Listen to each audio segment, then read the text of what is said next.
Mm-hmm. Trying to get me on the technical issues there. Well, that's not today. Not today. Today is trying my patience. Good morning, everybody. How you doing? How you doing? It, of course, is Wednesday, April the 8th in the big 2-6. I'm Hat and Beard. You're an attentive audience, and welcome back to Mad Hatter Nation, a bastion of sanity. In a sea of nonsense, we are hanging out, ready to rock and roll, you guys. Gonna make the best of a Wednesday. Yeah, you know what I'm saying. It's a day. It's a day. And cue the Entertainment Tonight news or music, guys. Gonna be doing the old thingamaradoo here, where there's not a lot of news to talk about, so we got to get into off the field drama. New England Patriots Mike Vrabel and top New York Times NFL reporter Diana Rossini hold hands and hug at luxury hotel. Oh, got him. They got him. They got him. Look, yeah, no, oh, yeah, oh, buddy, oh, they got you there, bud, Mike Vrabel, you're kind of, not, yeah, whoa, dude, you,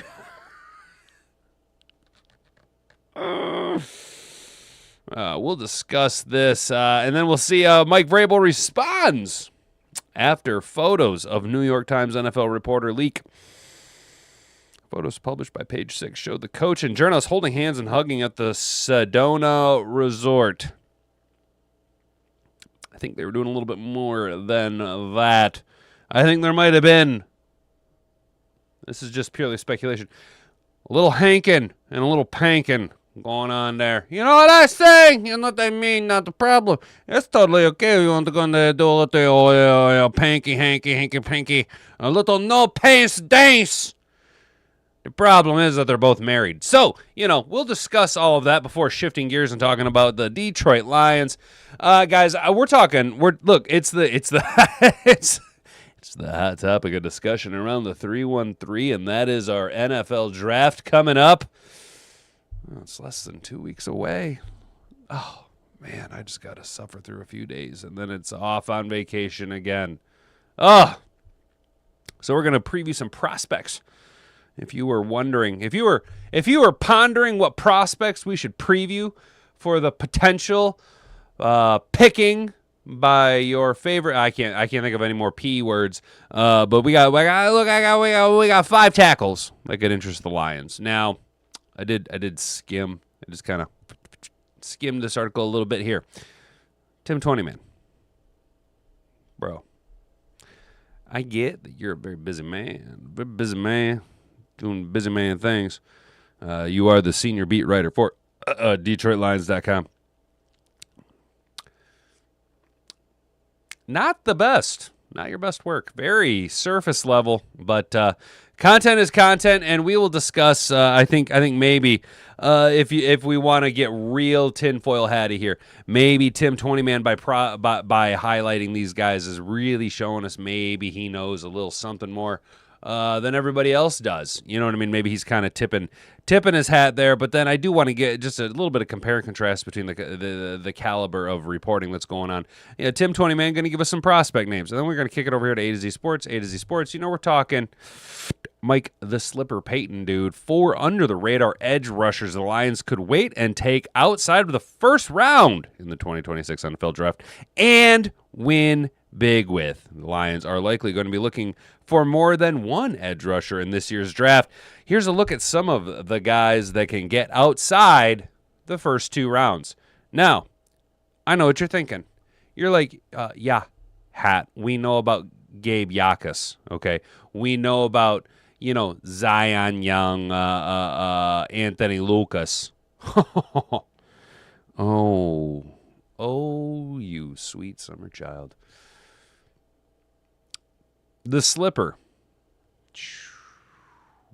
The Slipper went deep on these guys. We got some. We're talking 6 rounders. We're talking back end of the draft, guys, and relatively compelling arguments for him. So come on, guys, stick with me here. We'll get to it. We will discuss all of that and potentially more. Some local news here around the state. Shout out the dumbass citizens of Lansing who caused such a ruckus that they put a kibosh to the data center that was going to go in Lansing. Bunch of dumb fucking idiots.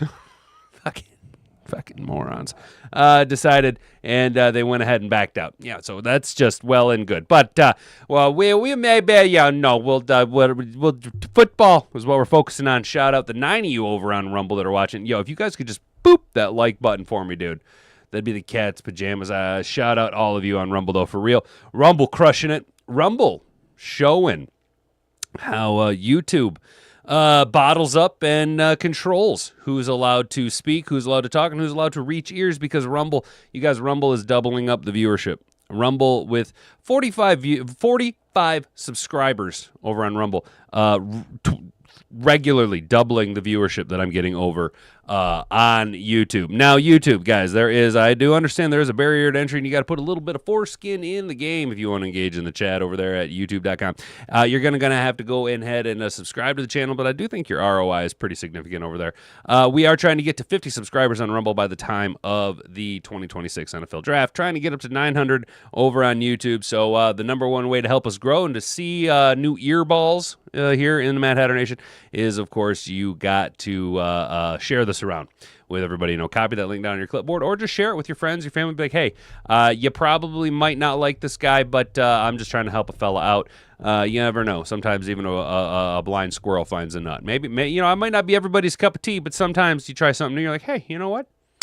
I'm not too worried about this guy. I kind of like him a little bit there. And then we just slide down that slippery slope right down into Mad Hatter Nation, and before you know it, we've saved another lunatic from the insane asylum, and they can seek refuge here in Mad Hatter Nation, a bastion of sanity where you've got to have greater than a shoe-sized IQ to hang out, and that's totally okay. I do see all you guys do that down there at Kick.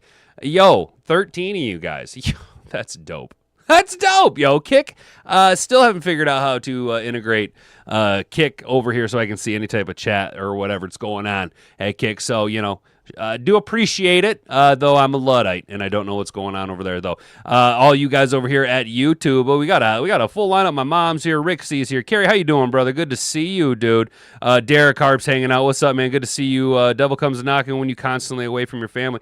Ain't that the truth, bro? Ain't that the absolute truth, dude? And that could be, you could really to extrapolate that out, and how we've, with the dismissal of the nuclear family, we have opened up the gates to allow the devil to run rampant in society, and it's a proven point in the pudding when you look around where we're at culturally. Thank you, Brandy, for sharing the links. That is absolutely what's up. What's up, Sticks? How you doing? Good morning to you. All right, guys, now that we've done all the things, I'm going to go ahead and kick it to my guy, Jocko, and we're going to dive footballs deep into the show. If you can say the word good, guess what? It means you're still alive. It means you're still breathing. And if you're still breathing, well, then hell, you still got some fight left in you. So get up, dust off, reload, recalibrate, re-engage, and go out on the attack.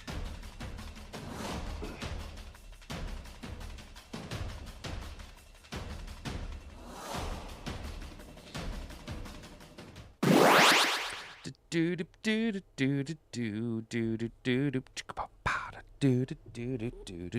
right, guys.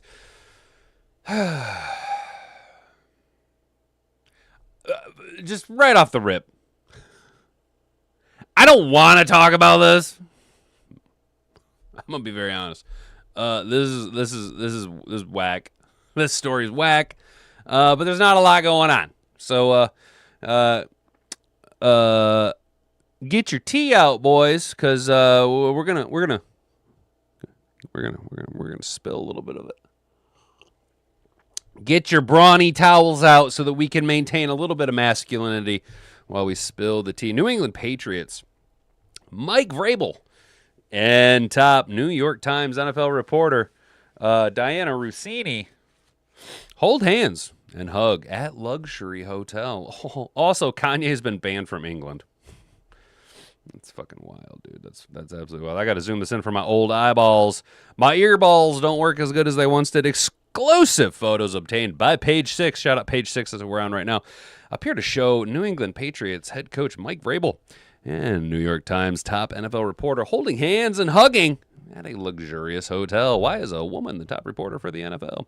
Vrabel and Diana Rossini, a former anchor on ESPN's flagship Sports Center, who now holds the official title of senior NFL inside her at the Gray Ladies sports publication, The Athletic, were spotted 2 weekends ago at the Ambiente.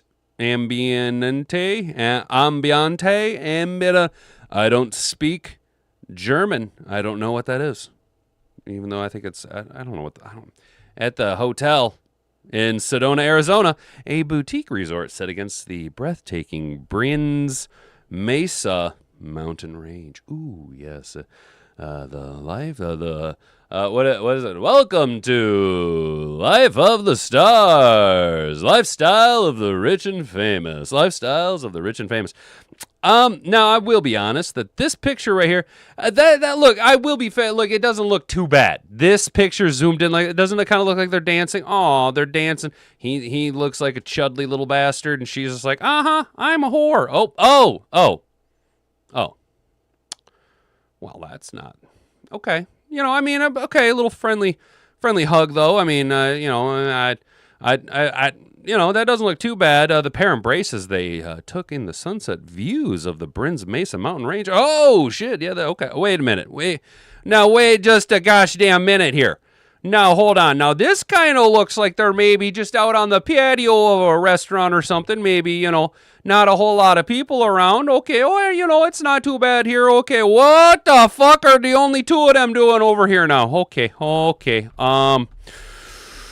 Okay. Spy said that Vrabel and Rossini appear to be visiting the hotel without anyone else in their group.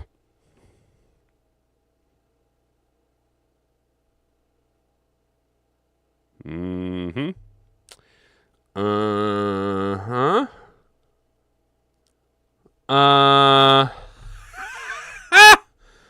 Page 6 spy tells us that the pair, both married to other people, had breakfast on the patio of the hotel restaurant around 10:30 a.m. on Saturday, March 28th, before spending a leisurely hour or so together at the pool and lounging side by side in a hot tub. Would you like to come and join us in the hot tub? Is that SNL? Is that SNL? Will Ferrell and the hot tub. You guys know what I'm talking about? Chat, you know what I'm talking about? It was in between a lentil and a chickpea. Never had a lentil on my face before. Nice, dude.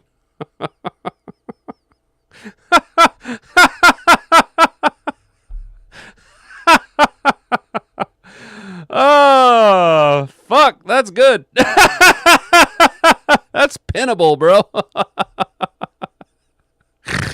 Oh, fuck, man. Oh, that's a good one. Roofs are only accessible from the two-person bungalow, which costs up to $2,100 a night. I am such an absolute poor. Photos show the two hugging at sunset and weaving their fingers together. I'm sure that's not the only thing that they were weaving together. As they stand face to face, the spy said they saw the pair briefly dance together. The spy. At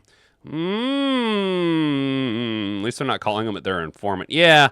I don't know, man. This doesn't look so good for you two. And then they left separately. Okay, at least they left separately. You know what they're saying? Both Rossini and Vrabel insist that they were friends and say they simply weren't visible in the pictures. A source close to Rossini says that she was staying at the hotel during a hiking trip with the two female pals. One of Vrabel's friends told the Page 6 that they and the coach drove up to the Sonota on the day with another pal, and they all drove back to their own hotel some 2 hours away after hanging out with the Rossini and her gang. Well, where were they? Look, okay, now I understand these are zoomed up pictures. Where are your friends? Where are your friends, pal? You said that you were there with a group of other people. Where is the group of the other people? How come it's just you two? Huh? It just smells like a poo-poo. You smell like a bullshit, If it does smell like a shit and it look like a shit, it's probably a shit. Rossini has been married to Shake Shack exec Kevin Goldschmidt since 2020. Well,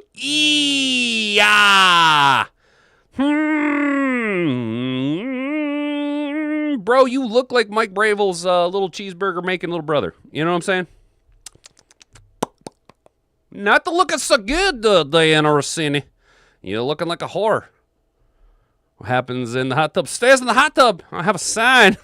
Isn't that the truth? Hell yeah. What's good, Sleepy? Good to see you, man. Hopefully you're having a good start to your day, dude. Yeah, so this doesn't look so good, especially because, I mean, doesn't this guy even look like Mike Vrabel? And, I'm sorry. Like, I wish I could block off. Let's go ahead and just analyze these psycho sockets. You see these psycho sockets? These are sunken in eye sockets. Lots of coloring, very big. Lots of white around the eye. These are in the mouth. And now once you just break away and stop just to isolating the psycho sockets here, let's go ahead and look at the mouth. The mouth again. This is a psycho. You are a psycho bitch. You're a crazy psycho bitch. And there's Mike Vrabel and his wife. Oh, you poor thing. You poor thing. You hate to see it. Rossini was among the NFL reporters at the Biltmore on Monday and Tuesday of last week when media had access to owners, execs, and coaches. On Thursday, The Athletic published a dispatch between Biltmore meetings by Rossini and Jacob Robinson. Rossini had been one of the more prominent football reporters in the country for more than a decade and routinely covers the Patriots as part of the gig. We know that she joined Sports Center. Yes. Now, I just gotta. This isn't. I'm not trying to dog anybody here, but this is something, and I have been trying to tell people this since like my mid-20s, and I need young fellas to go ahead and hear this. Okay, so obviously, look at there she is there. Okay, right. This does not appear to be the same woman based on the paint that has been applied to the face.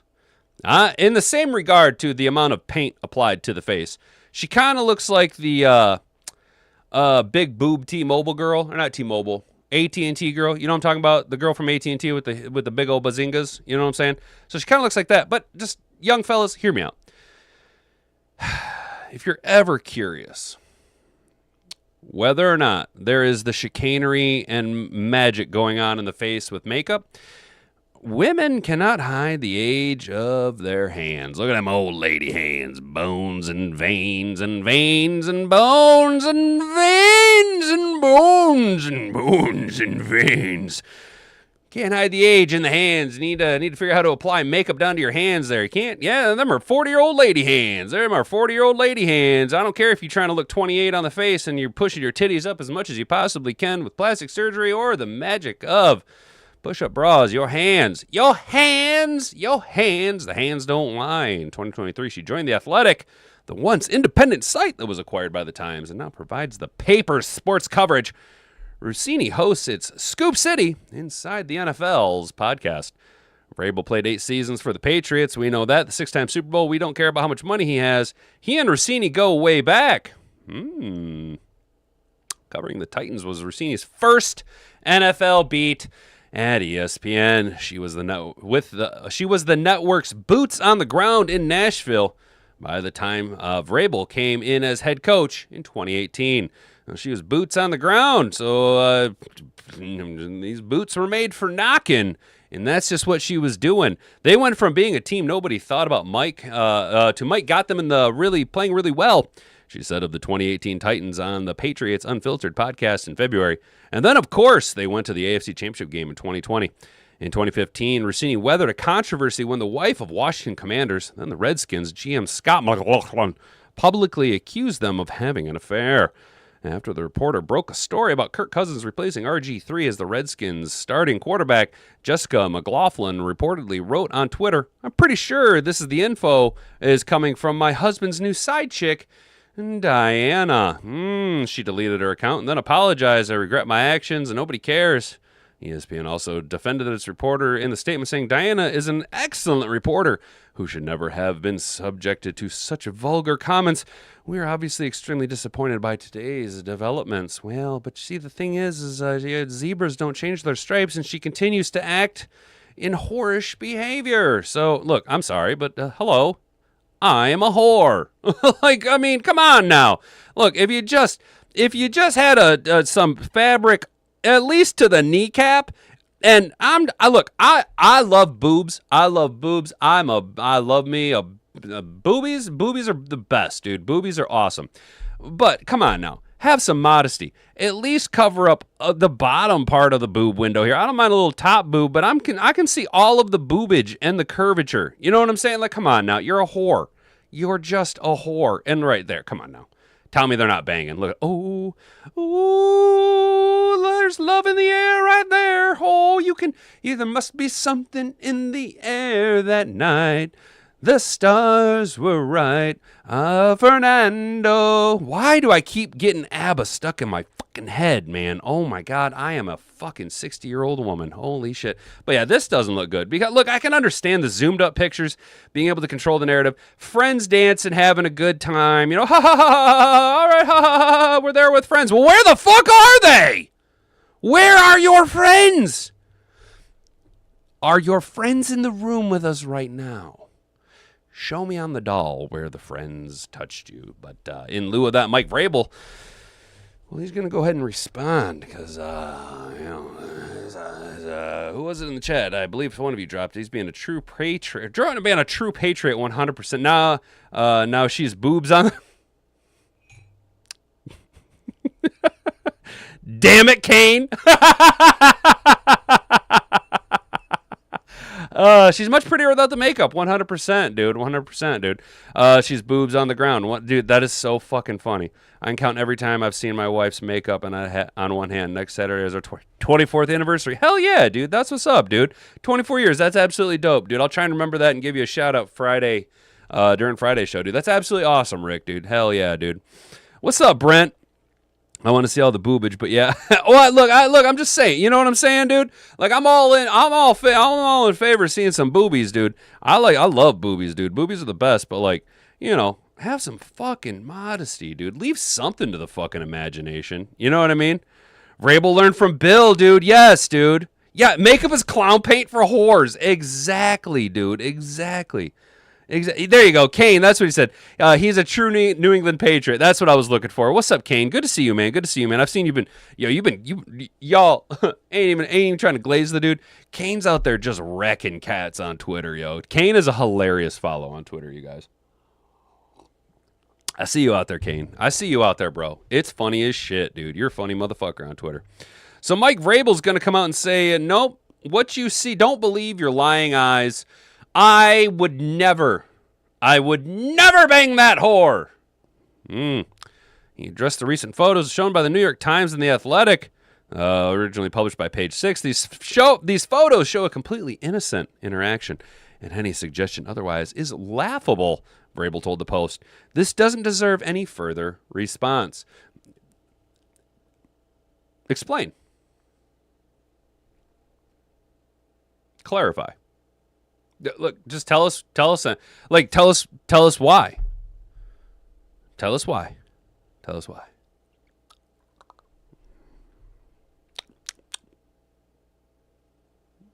Are you the new Billy Blue Chew?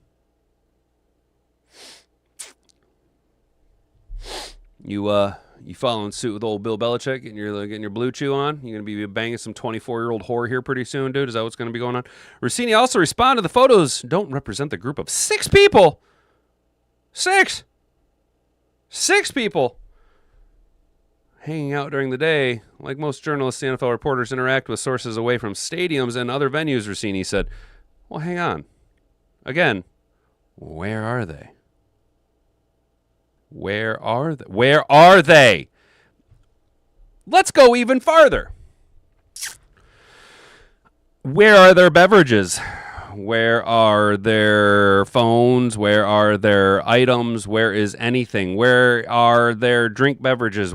How come these towels have not been disturbed from other people brushing against them, moving along them? Okay, I will give you this. There are people here and there are people here, but you are leaving, and so is Mr. Vrabel, in the amount of time that one person came into the background here, but none of these people in the background show any indication of them leaving. They don't even appear to be looking at you or acknowledging your existence, implying that they probably don't know who the fuck you are. Now, I'm just saying, dude. I'm just saying. And then, man, you couple it with the fact that, like, I ain't even trying to be that guy, dude. No homo, but your husband looks just like Mike Vrabel. He looks like Mike Vrabel's little brother who just worked at the Burger Shack his whole life. You know what I'm saying? And it's incredibly ironic that he's the exec of Shake Shack. Really, Goldschmidt. Last name might as well be Juiceberg.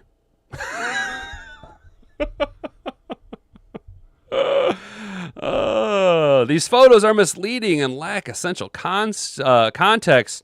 Steven Ginsberg, executive editor of The Athletic, said, these were public interactions in front of many people. Diana is a premier journalist covering the NFL, and we're proud to have her at The Athletic. Again, I ask, where are these people? Many? Many? 1, 2, 3? 1, 2, 3, 4?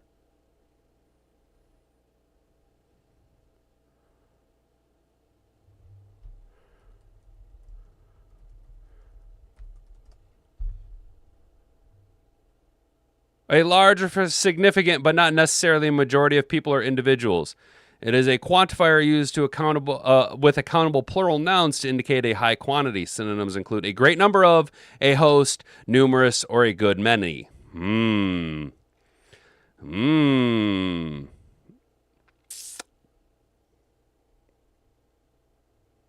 Does this constitute a great many people? Numerous people?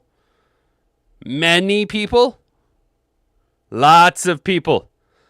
Look at all the people. Look at all the people. They're imaginary.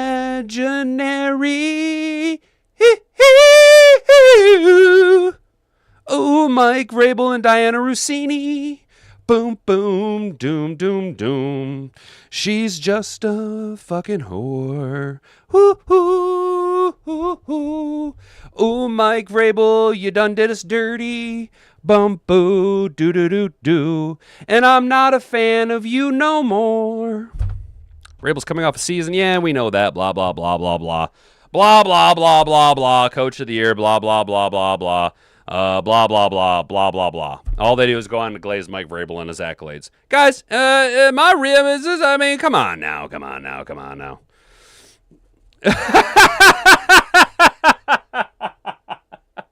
Damn, Brett. He says, look at all the people singing communist songs. Woo, woo, woo. Hell yeah, dude. Rick, dude, yes, bro. Those photos are enough to end most people's fucking marriages, dude. Yes, maybe Vrabel will ask Henderson to pray for him now. Yo. Highly unlikely, dude. What if Travion Henderson comes out and he's like, I can't play for this man. I demand a trade. You know what I'm saying? If I cheated on my wife, my daughters would kill me before I got the divorce papers. Bro, for sure. And, dude, Mike Vrabel's married, dude. Like, come on, man. Like, I know that... we're just reading tea leaves here, but it come on now. It does not take...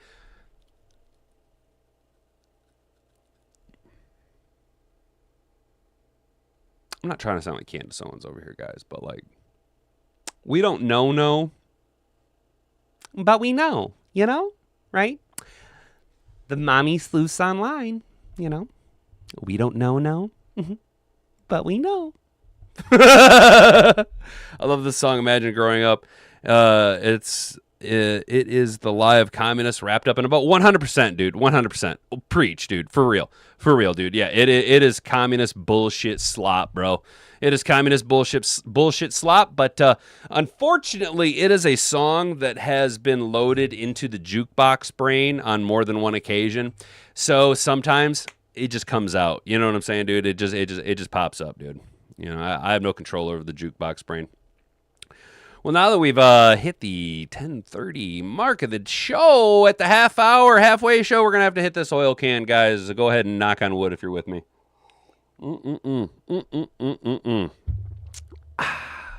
Oh, hey, Brent Supreme, brother. Question. Woo, we zoomed way in. Question, bro. What is... God, this is such a vague... Like, obviously I got to do my own research because I'm so, like, just branching into the understanding or wanting to gather information. So what is the deal with mushroom tea, bro? Or mushroom tea or mushroom coffees, bro? And the, like getting bad bacteria out and, like, getting rid of bacteria that, like, causes, like, sugar cravings and, like, mental clarity. What's with that, dude? What is with the, like, the mushroom coffee? Is that woo woo? Is that bullshit? Or is that something that I should, like, maybe start to kind of look at, like, introducing into my dietary regimen? Brent, understanding that song ruined Lennon for me. I've always been a huge Beatles fan, but I can't get over those lyrics. Yeah, so you guys, I ain't even gonna lie. I'm not a Beatles fan. I don't get it. Like, they're good, but I don't think they're that great. There was one time, though. Okay, so full disclosure, you guys know I was pretty much kind of a degenerate in my early 20s.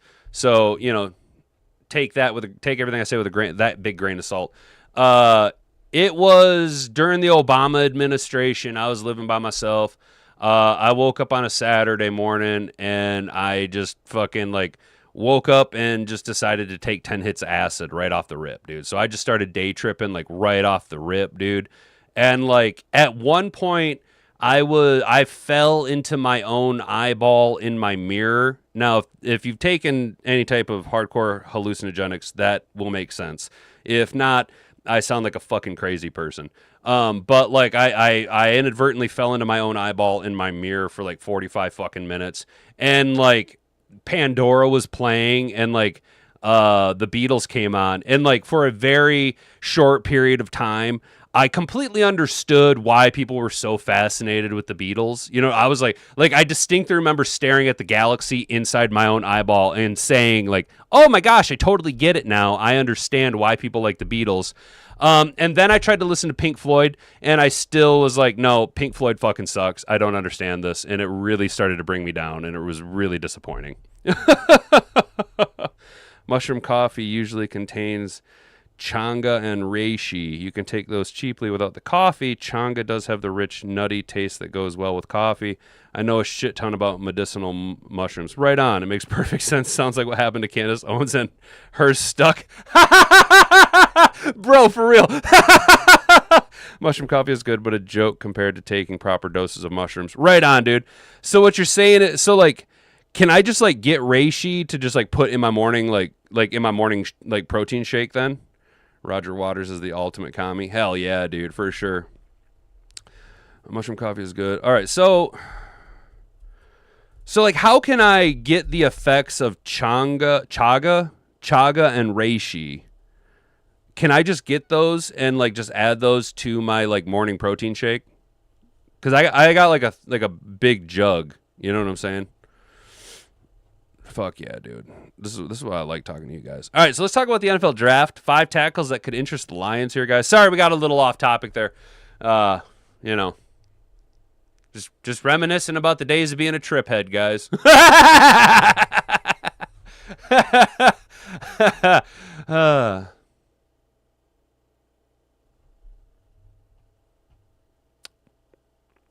Lions head coach Dan Campbell spoke to reporters last week's annual meetings in Arizona and said he's leaning towards moving Sewell to left tackle to protect Jared Goff's blind side.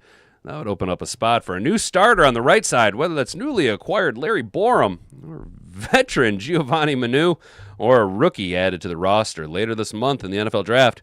If you're asking me, I'd like to move him, Campbell said. We covered that. Sewell's flexibility to play both right and left tackle means the Lions can target the best tackle prospect and not worry about the side. That's a good spot for the Lions GM Brad Holmes to be in if he looks to add to the position via the draft. Now, I will say, this guy is not brought up at all in this article. And we have not talked about this draft prospect at all. Okay. However, he is always there in the second round.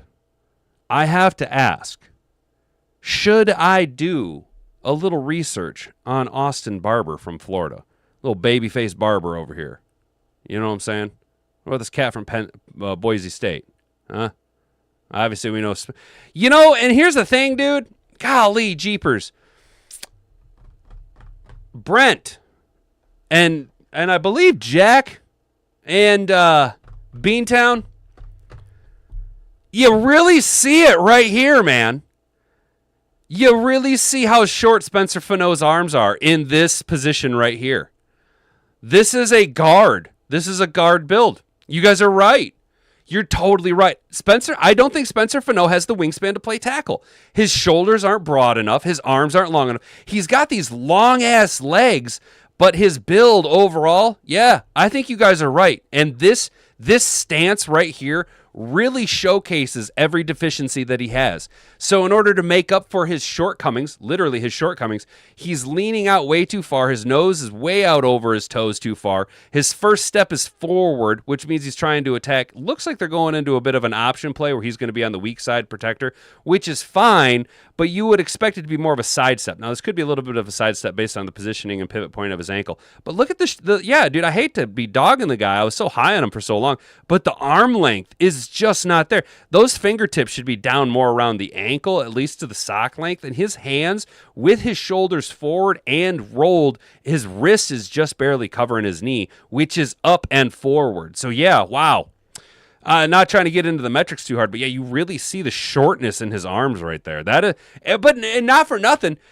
Does this not then look like, wow, an absolute behemoth of a guard build? Holy rippers, fellas. Holy absolute rippers, dude. That's what I'm talking about. Let's get that ad out of there. And there you see him right there. You know what I'm saying? There's our guy.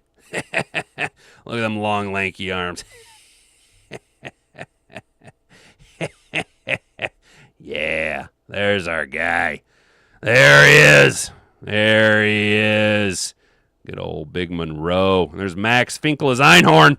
Look at that big bastard. Look at that big motherfucker. Holy shit, that's a big mean son of a bitch right there. Let's go. Tackle, class, draft strength, high-end, early talent with good depth.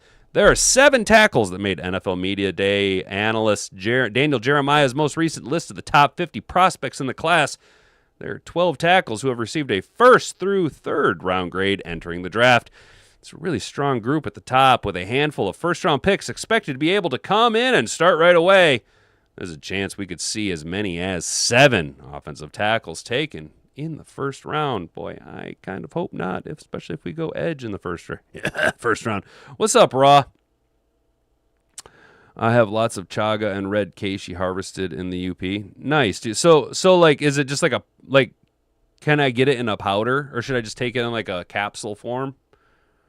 You're just gonna make me do my own research, aren't you? What's up, Raw? How you doing, man? I saw a breakdown of Proctor yesterday that finally made me understand what Brad sees. He has a power grade of 8. I don't think any players at any position have that, any grade of 8. Gotcha. So it's the size. It's the raw. It's just the raw, like, power of him, more or less. I hate to be using that word. Fano may have the feet to move his mass and keep his body in front of D-end edges. Kelvin Johnson had a prospect grade of 8 overall, but that was stupid rare. Yeah, Kelvin Johnson, we all knew he was a fucking freak of nature when he came into the draft. And, I was thinking about it last night. A grade of 7 is elite. Grade of 8 is top notch. Hell yeah. Chaga is powdered to add to coffee. Right on. So then I can just add it to my protein shake because I put coffee in my protein shake. Real quick. We were talking yesterday, and I was thinking about him. Who's that? Bubba Benderson? Uba Booba? Yeah, Uba Bubba Booba out of Nigeria. That dude. What position is he projected to play at? And what should I know about him? Get some good organic weed in Chaga and Flint. Hell yeah. I don't smoke flower anymore, dude. I pretty much just hit my pen, man. It I know that the extract isn't probably the healthiest for me, but I don't really smoke flower. Simply, it saves me a ton of money and a lot of time because I've cut out the entire ritualistic, rolling, packing, smoking, blah blah blah blah blah. Also, my productivity level has been at a much higher level while also being able to maintain a consistently nice buzz like all day. The one coworker I got, G, he kind of convinced me. He's like, "Yeah, I haven't smoked flower in a couple years," and he's like, "It's just like saved me a ton of time, like in my day to day." And he's just like, "It's just like it's a lot better." And Hat and Boobs has remarked that she's like, "It's a lot nicer. You're not as fucking retarded all the time."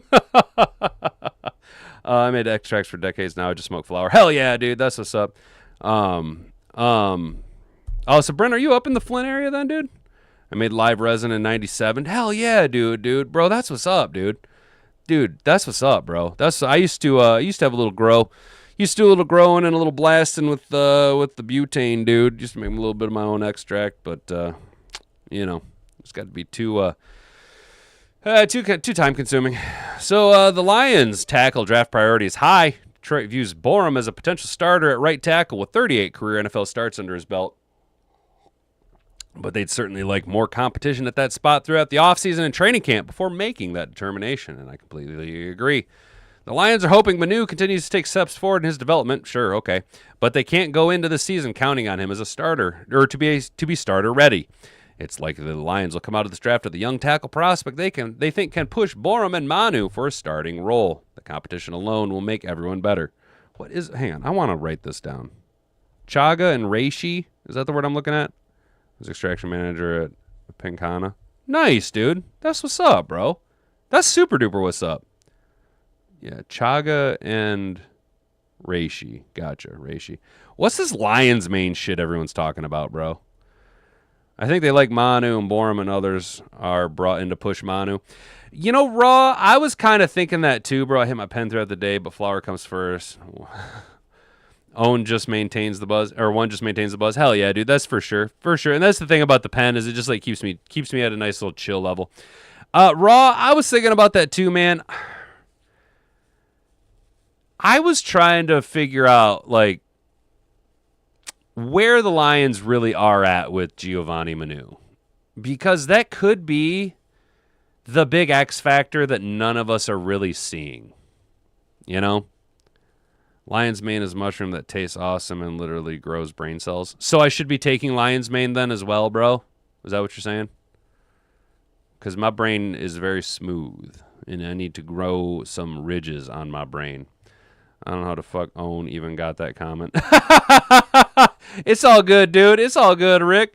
Raw, though, to Raw's comment, I am very curious because, we could be sitting here just mocking the hell out of tackles, just every mock draft. I mean, articles, tackles that fit the prospect, and it could, we could be staring down. I grow my own cannabis. I've worked half a dozen seed companies over the years. Nice, dude. I prefer flower, but I've shifted more to edibles. I try to limit the pen usage, but I like them for incognito. Yeah, dude, and that's the thing is like the pens serve a very, very specific purpose, being out in society. I have kind of gotten into edibles a little bit more, but, I'm kind of a bigger dude, right? So, like, I don't know, man. People think I'm nuts, but, like, I get these 200 milligram RSO gummies. They're just single dose 200 milligram edibles, and I just pop them and fucking go about my day, dude. I just doop, and I just go about my day, Trying to feed a baby and chat at the same time. No worries, dude. Look, bro, you got your hands full, Rick. You are good, dude. You are totally good, man. You're totally good. I think Brad Holmes' camp is leaking offensive tackle process to generate a trade market. God damn it, Raw. I had that same thought yesterday, dude. After we got done talking about Caden Proctor, I was thinking, because obviously I kind of jokingly said we need to generate a lot of hype around Proctor so that Monroe Freeling slides. Dude, Raw, I think you're kind of in dude. Yeah, I had that very same vibe too, man, because that's what led me to the Giovanni Manu thought. Is I'm like, they're very hush hush about him, and he could be this big X factor that none of us know anything about, and we could be completely fading the tackle prospects in the first 2 days. You know what I'm saying? Trade market to move back and acquire valuable picks where this class isn't deemed valued. Hell yeah, dude. Yes, I grow clean organics and Burns White. I smoke like half ounce a day. Kind of excessive. Nah, it ain't excessive, dude. When I used to fucking smoke a lot of flower, dude, I was right there at the half ounce a day, But I never so I grew up smoking with a bunch of hood rats. So like we didn't ever smoke joints. I grew up smoking blunts, dude. Like I can't fucking roll a joint, but I can twist a blunt like a motherfucker. You know what I mean? Like that's what I grew up smoking. Lions reported looking at third round offensive tackles. I think it was Risden who said that. Right on, dude. Yeah, Jack. So you're seeing it. You see it too, then, bro. If we compile that information together, there is the narrative around the Lions leaning into Giovanni Manu, building a smokescreen and narrative around us taking a tackle to generate hype and get people wanting to come up and take our pick from us. Getting later, reallocating draft capital into the third round. In which case, I hate to say it, guys, which case means I need to do research on... Get out of here. Get out of here. Austin Barber. We need to do more research on Austin Barber, guys. If we're looking at third round tackles...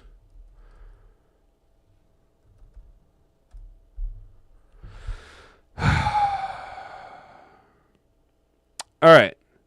So what I'm feeling right now, guys, the vibes I'm picking up is, you like Barber too? Brian Parker? Right on. My joints look like they came out of a machine. Lots of experience. Hell yeah, brother. That equates to a pound a month. Smoked a joint by myself. No sharing. Kind of excessive. Nah, it ain't excessive, dude. Brent, you are just... so, you're like 9 years older than me, or 8 or 9 years older, somewhere around. I think you said you're 47, so 8 years... 38 and 9 years. So you're 9 years older than me, right? You're just a dude that's raised in that time where it's like you just smoke a lot of weed, dude. So it takes a lot. You know what I mean, bro? Because I'm right there with you. No thanks. So if we're looking third round, does Austin Barber not hit that? I mean, 33 and an eighth inch arms, a little short, 6'7", 320. Not the highest prospect grade, right? But he's falling in that third round, dude. He's falling right in that third round. You know what I'm saying? Tall tackle prospect with starting experience at both tackle spots. Played against top-tier talent in the SEC, which bolsters his case, but struggled against A&M and Miami to provide an idea for his ceiling. Has good feet and strong hands. He knows how to play, but struggles to bend and drive at the point of attack. Same goes for anchoring or defending his edges against power rushers. Barber projects as a day 3 pick with a chance of becoming a swing tackle. He's a high school hooper with body control and foot quickness. Effective use of snatch and trap to battle longer rushers. Strong hands can clinch and control defenders. Keeps pads square. Hustles to hit landmarks for backside cutoffs. High punch diminishes core power and causes slippage. Struggles with technique and anchor to beat bull rushers. Leaning and oversets him to seize him countered by spin moves. Real quick, guys. Outside of Proctor and Mauigoa, however you pronounce it, Big Frank, is this phrase, struggles with technique and anchoring to beat bull rushers, not a common trend in this year's draft prospects for tackles? I'm seeing this time and time again. A little bit longer, a little bit lighter in the ass. You know what I'm saying? Just someone to kind of keep an eye out on as far as tackle prospects. I did want to read this article here, guys, so we're going to go ahead and just bail on the tackles, dude. Damn, Raw, you think he's going to go late round 1, huh? No shit. I really like the Clydesdale Gunter Jenner. Jennings Dunker. Gunter Dunker. Uh, I don't smoke. I get a paranoid disorder. Hell yeah, dude. That's fair, dude. That's fair. So you think Jake Slaughter climbs all the way into the first round? I mean, it's possible, dude. It's possible. There's nothing wrong with that, dude. I used to grow low the THC varieties for people with anxiety. Nice, dude. Ragnar really brought value to the center position. Yeah, they did, dude. So did Cade Mays, though, bro. Cade Mays is legit, bro. All right, so let's look at 4 under the radar edge rushers the Lions could wait and take outside of the first round in the 2026 NFL Draft and win big. Who's our first guy on the name? Malik Kamara, the edge out of Indiana. Kamara didn't have his best season in 2025 when it comes to getting home. He only put up 2 sacks despite notching 59 pressures. He had a much better 2024 with 68 pressures and 10 sacks. That's because in 2025 he played hurt all year. Had he balled out, we might be talking about a player who could go early on day 2, but now he's an early day 3 guy. He'll be in a range at that 157th pick area, and the Lions could look to kick his tires to see if 2025 was just an anomaly. If it wasn't, you're out a 5th-round pick instead of a 1st-round pick. If it was, you scored an edge without having to take him high. Another name is Nnamdi Tucker, an edge out of Western Michigan. Tucker lit up the MAC last year with 61 pressures and 14 sacks. He was one of the highest-graded pass rushers in the country with a 93 grade from PFF, and he showed that he can be a solid run stuffer, too. The thing that has teams a little wary of this, before that season, he did next to nothing in 3 years with Houston. He never started, and in most cases, he didn't even play. So was 2025 a fluke? For a 6th-round pick? Well, you can find out. I am willing to do that. Joshua Joseph out of Tennessee, a really good run-stopping edge rusher. Joseph also has graded out really well when getting after the quarterback, but the balls didn't really send him or anyone that much in 2025. Joseph has a chance to come in and be a really solid Sam linebacker for the Lions. I know that's not really the same as an edge rusher, but Joseph is someone who can handle all of the things the Lions would want him to handle and still get after it in the pass rush. Would the Lions take him with the 3rd round if they traded up? I don't know. That depends on if we can move up. Caden Curry out of Ohio State. Curry stepped into the starting edge role for the Buckeyes in 25 and racked up 46 pressures and 12 sacks. He also put up an 86.7 rush grade defense. There's a lot to like about Curry. He can play inside and outside. He's like a better version of Pat O'Connor. That's what I like to hear. The problem is that, like Tucker, he mostly played special teams before 2025, and at times when you watch the tape, you don't always see it matching the production. Curry is more of a rotational guy. It's worth it for a 6th-round pick. Yeah, if you want to get a project player in the 6th round, I'm fine with that. I'm fine with a 6th-round pick on any of these guys. I actually kind of like Malik Kamara just off the numbers alone. The pressures still at being hurt, 59 pressures. That's still not bad. Playing hurt, obviously down from the year prior, but productive. How well does he hold up in the run game, though? That's kind of a big question. But, if we're looking 5th, 6th round, why not, dude? Why not? And we know Brad Holmes likes to get cutesy with it. All right, guys, as we did yesterday, I'm trying to get the show wrapped up with a few minutes to kind of spend at the back end just hanging out with you guys in the chat. So get your chats in at YouTube, Rumble, sound off in the Rumble chat. If you guys, are hanging out, we can go ahead and see what's going on over at Rumble. You know what I'm saying? You guys just chilling, kicking it out over there. Yep, just hanging out. All righty, dighty. How we doing? Kamara's 6'1". Oh, so he's James Houston. Gotcha. He's a little bitty guy. CBG helps for anxiety better than CBD. Nice. Hell yeah. I want Eric Gentry in the 5th or 6th round. Nice, dude. Is Eric Gentry, isn't he a guard? I just remember seeing the name, so forgive me. He's a linebacker. Gotcha. Okay. Yeah. Okay. Not. I remember seeing the name, but honestly, I kind of faded linebacker for prospects. If I'm being honest with you guys, full transparency. Kamara's hardworking, not as fast as James Houston. Gotcha. So is he? Have I ever thought about taking calls? Raw maybe. I would have to set that all up. As far as like a call-in line and stuff.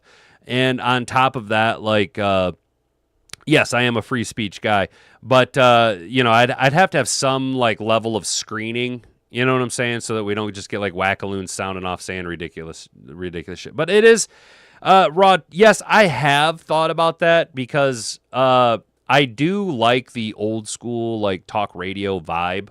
I know we kind of have gotten away from that a little bit here, where it's just kind of a rant and raving podcast. But you know what I'm saying? I have considered it. I don't really know how to. There are other things that I want to pursue before I got to that point. Like, I don't know when is the right time to do things like a Discord server or so like if I did a Discord server, I wouldn't want it just open to anybody. No offense, but there's a lot of riffraff out there.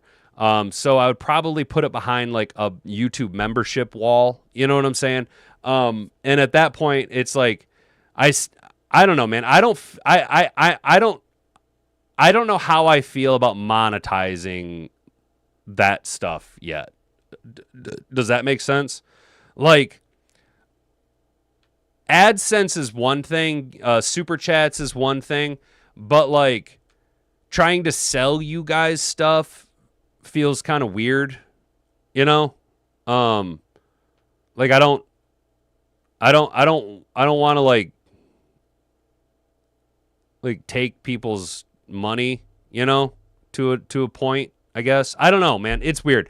It's weird because like in order to do this, I have to like ultimately sell ads, which means that like I have to like sell you guys stuff and hope that you like buy it. You know what I mean?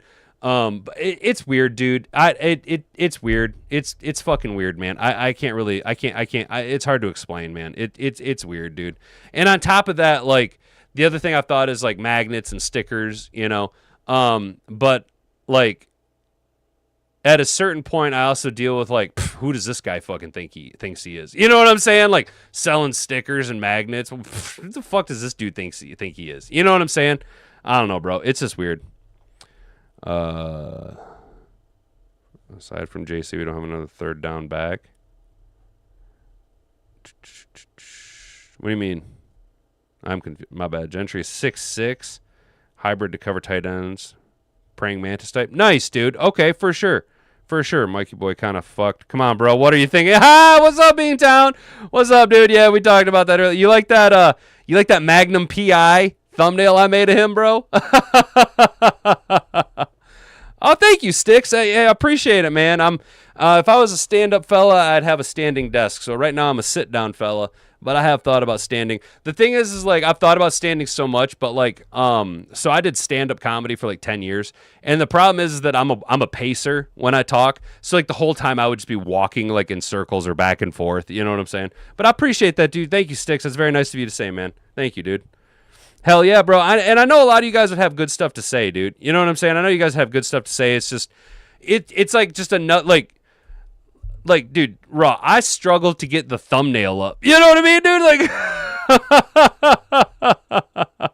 he's got the stash of doom. You like that, dude? I try. So what I did is I put him in, and I was like, mate, I was like, I need him to look like Magnum PI, without his shirt, like cheesy. You know what I'm saying? With the glasses and the mustache. Aside from Campbell, we don't have a third down linebacker. Oh, I see what you're saying. I see what you're saying. I thought you meant running back. Gotcha. Rotation guy, 2 downs at best. Well, Raw, that could be kind of, though, what we're transitioning to. You see how we've loaded up on nickel corners and safeties, a lot of DBs. The Lions played a tremendous amount of base defense. I think Derek Barnes can actually play on third down a little bit better than we give him credit for. Alex Anzalone kind of had that position on lockdown, and I don't think he played very well. Maybe Barnes can hold that down. If not, I wouldn't be surprised if you see the Lions go into more of a just action jack out there as the only linebacker on third down, and we just flood him with speed and coverage. Possible. I don't know, man. I really have no idea. The defense that we deployed this year will be very, very interesting because I do think it will be very, very hybridized of hybridized. And what I mean is, I know some of you guys are like, well, Keldrick Falk is a 3-4 defensive end. And I'm like, yeah, exactly. That's exactly why I think we go after a guy like that, because it gives us that option to deploy a 3-4 set or a 3-down lineman front with a hybridized back end. You know what I'm saying? That's why I like the Sonny Styles player profile, because that gives us a linebacker that can play in a hybrid defensive back type role. You know what I mean? To what you guys were saying about who's this cat? Who's this long arm fucker you're talking about? Eric Gentry. If he can cover tight ends, long arms, and big in coverage, that could benefit. You know what I'm saying? A Jack Campbell type.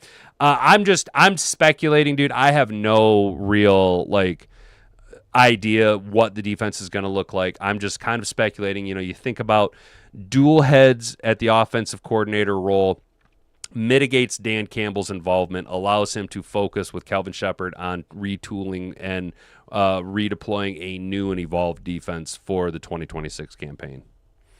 Or hybrid defense, 3-2-5, 4-2-5, 5-2-4, even a 3 DTs, 1 DN, 2 linebackers. Yo, I like the 4-2-5. I like that, actually. I really do. That actually might not be that bad. Yeah, actually, because then what you're looking at is 4 linemen, 2 linebackers, and then a nickel, 2 corners, and 2 safeties. Depending on what the nickel is, you know, Avonte Maddox or if a Brian Branch were healthy, you might not be looking at too bad of a front, dude. Raw is saying the Gentry is the hybrid nickel freak we want. Yeah, and that's kind of where I was getting to. I'm not a tech guy. I don't have a show, but I know ball for sure. Raw, hell yeah, dude. And I'm getting there, dude. I have a lot of plans, right? Whoopsie. I have a lot of plans, but it's hard for me to implement them because, and I've talked about this before. I have to know the right question to ask online to get the answer to the question. Does that make sense? Like, to get to where I'm at, I first have to figure out what the question is that I'm trying to ask to get the answer to implement to what I need to do to get to the end goal. And I haven't yet figured out the right question or series of questions to get me to that end point yet. So I'm still trying to figure that out, dude. You know, bro, I still can't even get the Rumble chat up here in OBS. You know what I'm saying? I have to have another screen up over here to see the Rumble chat. Whereas YouTube's right here on my OBS. I struggle, dude. I struggle. I'm just a one-man operation, dude. I'm all pleased that I've streamlined description and thumbnail building to as fast as I have. Because if you guys think about it, back in the day, I used to have a different picture. I was a different pose and stuff for every thumbnail, and now it's just the same one. And that's just to streamline things and try and expedite stuff. So we're getting there, dude. It's just you know, for being 6'3", I got to take baby steps, dude. Yeah, so the 4-2-5 would explain the safety signings. You see what I'm saying, Jack? It all kind of comes a little bit clear. Gentry is the only player I've ever seen that could play edge, linebacker, safety. You know, Raw, dude, I'm going to have to look this guy up. Raw Gentry looks like a DB if he is alone. Then you put him next to someone his size, makes you say, oh, damn. Nice, dude. All right. Hell yeah. So what you're saying is that he's a little bit faster, a little bit more athletic Jack Campbell, because Jack Campbell's 6'6". So is that what you're saying? Is that we're just getting a faster Jack Campbell? So should I be really high on Eric Gentry? We'll go a few minutes over, guys.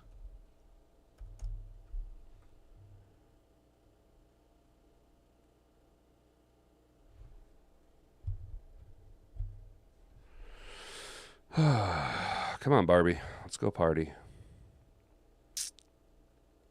All right. Jesus Christ, he's 6'7" with 35-inch arms. Are you shitting me? Holy hell. Good Lord, man. Freshman All-American at Arizona State? Damn, dude. Honorable mention All Big Ten Conference. 5th-year senior with long, lanky frame that is ill-suited for block take-ons and gap construction as a run defender. Projecting Gentry into the NFL role requires a belief he can gain and maintain more muscle mass and upper body strength. He can get lost in man coverage at times, but his long limbs are very intimidating when he's roaming in zone. He's had above-average blitz potential off the edge with a big closing burst. Gentry has late first-round potential, but might need a developmental year to gain the requisite size and strength. Carries a wide wingspan of 35-inch arms, productive season as a tackler with long levers to circumvent blocks. When he's near the route, he squeezes on it, or he just simply eats up space with 35-inch arms. Threatening closing bursts to the quarterback as a blitzer because he's got 35-inch arms. Long frame allows him to make tackles from a distance because he has 35-inch arms. Actively targets punch-outs, forcing 5 fumbles in 2025 because he just says go gadget arm from the other side of the fucking field and punches it out. Must get bigger. Gets lifted up, needs to get bigger. Lacks upper body power, must get bigger. Below average change of direction and man coverage, must get faster. High center of gravity makes open field tackling tougher, must get bigger. So what you're saying is we got a day 3 project player with the potentiality to be an all-pro super freak. Let's go, dude.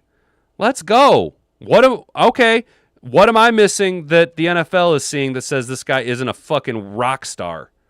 Holy shit. Yo, this is why I love you guys, man. This is why I love Mad Hatter Nation. You guys find these freakazoids, dude. These absolute freakazoids. He's very high on Gentry, I am. His ceiling is unmatched. I appreciate it, Yoda. Very high on Gentry, I am. I'm just fucking with you, bro.